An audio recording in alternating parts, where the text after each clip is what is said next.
I'm reading from my whiteboard. Sean Malone and I, as we went through this process, we came up with something called the After-Audit Axiom. The After-Audit Axiom. And it's stated simply as this.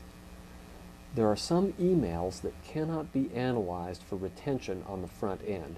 In other words, we've got all these state library schedules, and there's stacks of these things. They tell you how long to keep something, but you're not going to be able to tell on the front end of the creation of that record how long it has to be kept. And after audit is the best example that we could find of this. In Travis County, there may be 5 to 10 different audits that could occur on a record. Now, typically every department is audited every 1 or 2 years, and that's purely a fiscal audit. These are not performance audits. But then you add in the following: grants from institutions that may have their own rules. You've got federal requirements, you've got state requirements, and they all vary, and you can't always tell how far in advance these audits may occur.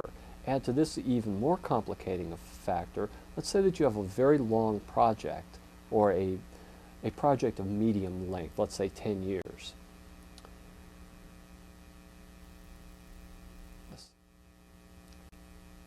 If we can't tell people in advance how long to keep their emails or be able to put them into a bucket, what that means is that every email that we create, especially in the fiscal arena, has the potential to become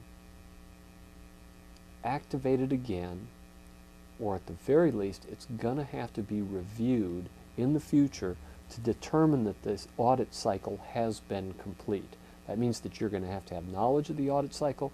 You're going to have to be able to apply it to one or a set of emails.